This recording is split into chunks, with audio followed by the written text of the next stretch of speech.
Fala galera, beleza? Eu me chamo Kleber Martins e seja bem-vindo ao primeiro vídeo da série Soluções que Impulsionam. No vídeo de hoje a gente vai estar conversando um pouquinho sobre a aplicação de bombas de vácuo em uma máquina Halter CNC. Então no vídeo de hoje nós vamos abordar as principais dúvidas, né? Para quem já entende ou para quem não entende nada com relação ao assunto de bombas de vácuo. Vamos estar falando para quem que é indicado, se vale a pena, quais são as reais vantagens e desvantagens desse tipo de fixação e quando ela é mais indicada ou menos indicada. E primeiro a gente tem que entender que a bomba de vácuo, né, o sistema de vácuo em uma máquina Halter CNC nada mais é do que um sistema de fixação. E existem vários tipos de sistemas de fixação que têm basicamente a mesma função, né? Fixar o material em cima da mesa. Eu vou citar alguns exemplos de fixações que existem e também vou falar um pouquinho sobre a bomba de vácuo. Então a gente pode fixar o material na mesa da Halter utilizando parafusos, utilizando grampos, utilizando fita dupla face, utilizando cola quente,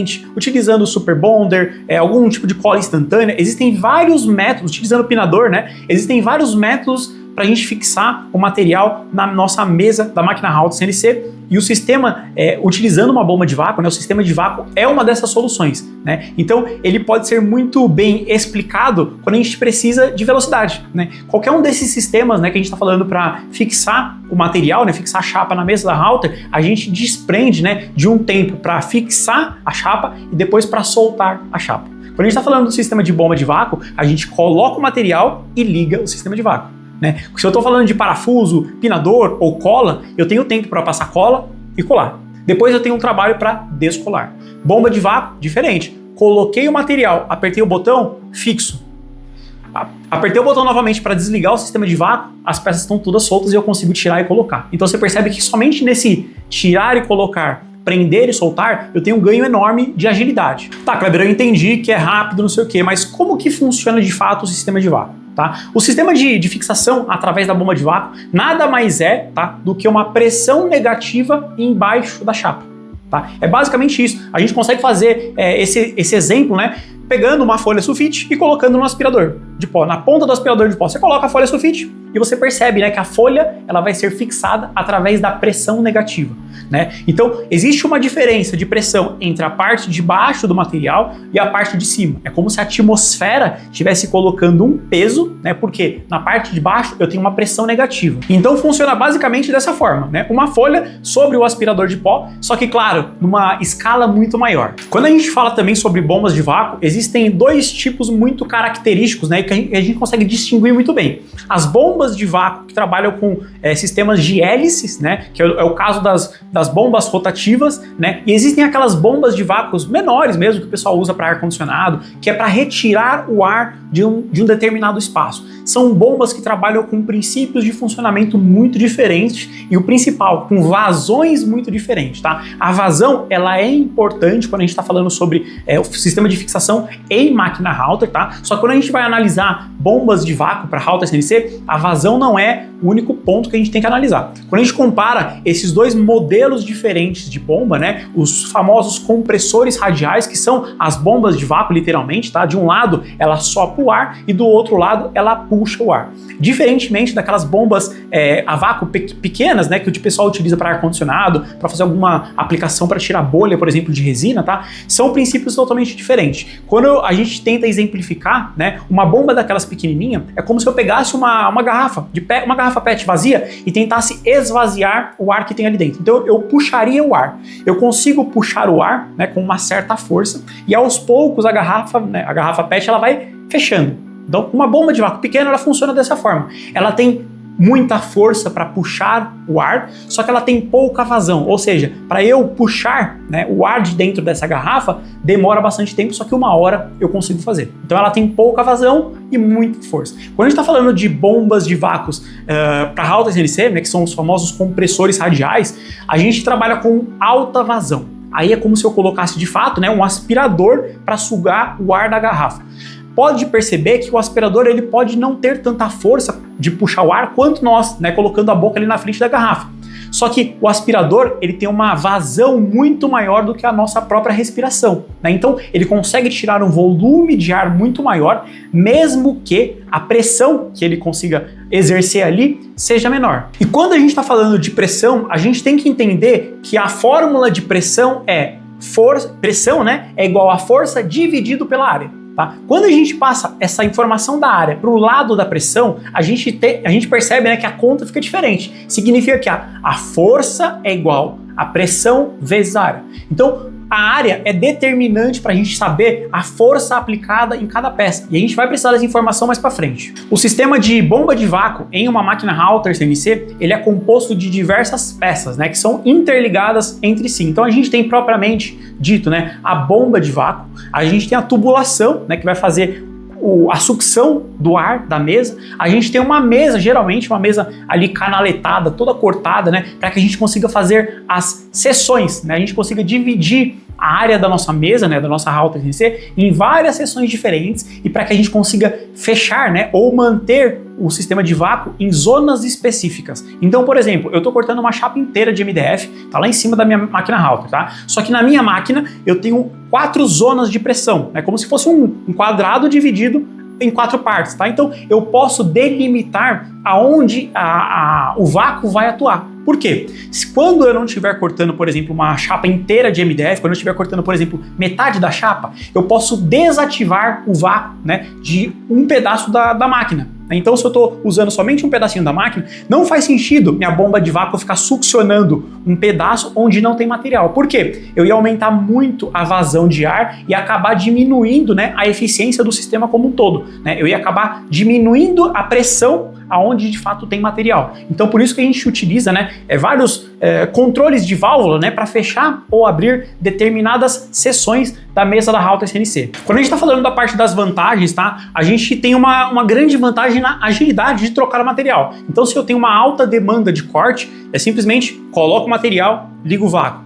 Fiz o corte, retiro o material, desligo o vácuo, né? Tiro o material, coloco o outro, ligo o vácuo, tá? Então é muito rápido essa troca de material. Cortei uma peça, tiro, cortei, tiro. Eu não tenho que ficar prendendo e soltando o material da mesa, tá? Outra grande vantagem é com relação à fixação uniforme da peça. Quando eu utilizo alguns outros sistemas de fixação, né, como parafuso, pinador, algum tipo de fixação por dupla face, eu tenho áreas, né, onde eu tenho mais fixação e áreas onde eu tenho menos fixação. E isso pode acontecer um desnível do meu material. Então, lugares que eu tenho mais pressão, né, fazendo a fixação, como se fosse um parafuso, um pinador, o material ele fica um pouquinho mais baixo do que o restante da mesa, né? E isso pode acabar trazendo consequências para o corte, né? Então, em uma certa parte da máquina, eu posso cortar mais fundo ou mais raso do que em outras partes, né? Porque o sistema de fixação, ele fica dividido entre o material. Mas não tem só vantagens esse sistema, tá? Ele tem algumas desvantagens também. 3 desvantagens, para ser mais específicos, que eu consigo me lembrar agora, tá? Então, ele tem um custo inicial, então eu preciso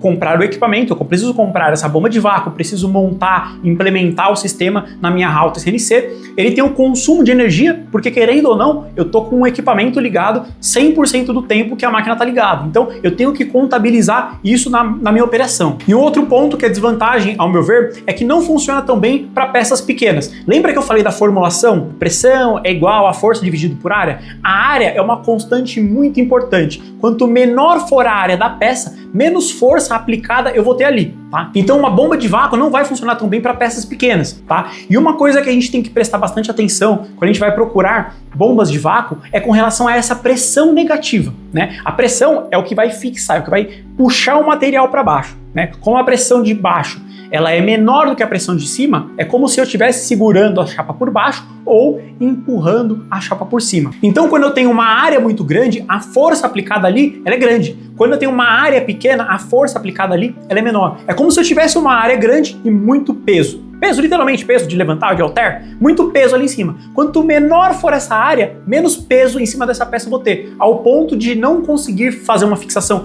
eficiente em peças pequenas. Então, quando eu vou procurar informações técnicas sobre uma bomba de vácuo, eu quero saber mais sobre pressão negativa do que sobre vazão. Toda bomba de vácuo, para trabalhar com Halter CNC, ela precisa ter uma vazão alta. E geralmente as bombas de vácuo, a grande maioria acaba entregando essa alta capacidade de vazão. Por que nesse sistema especificamente a vazão ela é importante? Porque quando a gente está trabalhando com a fixação através do sistema de vácuo, a gente vai fazer cortes, né, nas peças que estão ali em cima da mesa, né? E o ar ele vai entrar com muito mais facilidade onde está cortado do que onde está inteiro o meu material. E eu preciso de uma alta vazão para conseguir suprir, né, esse ar que vai passar e mesmo assim minha bomba de vácuo seja eficiente o suficiente para manter fixo as outras peças, mesmo tendo passagem de ar. Uma coisa que poucas pessoas entendem, né, sobre esse sistema de fixação com vácuo é que eu não coloco a minha chapa, né, o meu material, em cima da mesa de vácuo. Eu sempre coloco um material, geralmente MDF cru, de 6 a 15 milímetros, como sacrifício. E a bomba de vácuo ela é tão forte que ela consegue segurar essa chapa de sacrifício e mais o material que você vai colocar em cima, tá? Então, a bomba de vácuo, ela admite passagem de ar. Então, se eu fizer um corte, se eu fizer uma abertura, se eu fizer um rasgo ali na minha peça, tudo bem. Ela consegue drenar o ar e mesmo assim continuar tendo pressão. Só que quando a gente está falando de peças pequenas, essa pressão não é suficiente, por conta da área de peças pequenas ser menor do que a área de peças maiores. Quando a gente vai buscar por uma bomba de vácuo no mercado, a gente tem que buscar por um ponto em específico. É claro que a gente sempre tem que fazer aquela relação preço, custo-benefício, só que existe um fator que ele é muito importante, tá? Sempre opte por bombas de vácuo de duplo estágio. Significa que ela tem duas hélices, vamos simplificar, tá? Ela tem duas hélices, né, fazendo como se fosse uma compressão em série. Então, primeiro passa a primeira hélice, depois ele passa na segunda hélice, tá? Isso garante que mesmo eu tendo uma bomba de vácuo com um motor de 2 cavalos, eu tenho mais eficiência do que uma bomba sem duplo estágio com um motor de 2 cavalos. Então, quando eu comparo duas bombas de vácuo apenas pela potência do motor, eu não estou fazendo uma comparação sincera, uma comparação honesta, porque o que mais importa não é a capacidade do motor, é a eficiência do equipamento em si. Porque se eu tenho dois equipamentos diferentes, um tem duplo estágio e o outro não tem, mesmo com motores iguais, um exemplo de motores de 2 cavalos ou 10 cavalos de potência, isso é indiferente, né? Potências iguais, um tem duplo estágio e o outro não, eu posso perceber que no motor, né, na bomba de duplo estágio, eu tenho uma eficiência, ou seja, eu tenho mais pressão negativa utilizando o mesmo motor. Tá? E com isso, consequentemente, né, eu acabo tendo um menor consumo de energia durante a operação. Tá, Kleber, eu entendi, mas para quem que é recomendado e para quem não é recomendado, tá? A gente tem que entender que o sistema de vácuo ele vai funcionar muito melhor para quem corta peças maiores, tá? O sistema de implementação, né, de vácuo em alta CNC, ele é muito utilizado para quem faz cortes em chapa de MDF, porque o MDF em si, ele é bem grande, né? E geralmente as peças que são cortadas no MDF também acabam ficando grandes. Então ele é muito aplicado nesse sistema de vácuo, ele é muito aplicado em quem trabalha com móveis planejados, por exemplo, tá? Mas lembre-se que se eu for fazer peça, por mais que a chapa seja grande, a fixação seja boa, quando eu fazer cortes pequenos, a fixação da peça em si, ela vai ficar comprometida. Não é que ela vai ficar comprometida, só que como a pressão, ela acaba sendo determinante pela área, e a área é pequena, a minha peça, ela tem menos fixação na mesa, tá? A gente pode entender a pressão, essa pressão negativa, como se fosse um peso. Né? Quanto maior for a área, mais peso eu tenho colocado em cima daquela peça. Quanto menor for a área, menos peso eu tenho em cima daquela peça. Então, automaticamente eu consigo assumir que peças muito pequenas, a fixação ela vai ser praticamente ineficiente. Por isso que ela é super indicada para peças, para quem trabalha com peças grandes. Pô, Kleber, eu corto tábuas de corte, eu corto chaveiros, abridores. Essas peças, né, não vão funcionar muito bem em um sistema de vácuo convencional, que é o caso de sistema de bombas radiais, né, que é assim que a gente chama os compressores radiais. Né? Então, para esse tipo de peças pequenas e materiais que não são completamente nivelados, né? Por exemplo, eu posso pegar uma chapa de madeira que ela é meia abaulada. Uma peça abaulada não vai funcionar no sistema de vácuo. Por quê? O vácuo ele depende do contato, né, entre minha chapa de sacrifício e a minha peça. Então, se eu tiver qualquer ponto levantando, essa minha peça vai ficar solta, tá? Então, a grande maioria das aplicações utilizando bomba de vácuo são, de fato, na parte de móveis planejados ou pessoas que trabalham com MDF, compensado e que fazem cortes de peças maiores. Se você está curtindo essa série de vídeos, não se esquece de você se inscrever no canal e deixar o seu like. Caso você tenha alguma dúvida, deixe aqui nos comentários também, que o suporte técnico da empresa Tecmaf vai esclarecer todas as suas dúvidas sobre esse assunto. No vídeo de hoje era isso, eu vou ficar por aqui, a gente se vê na próxima, até mais!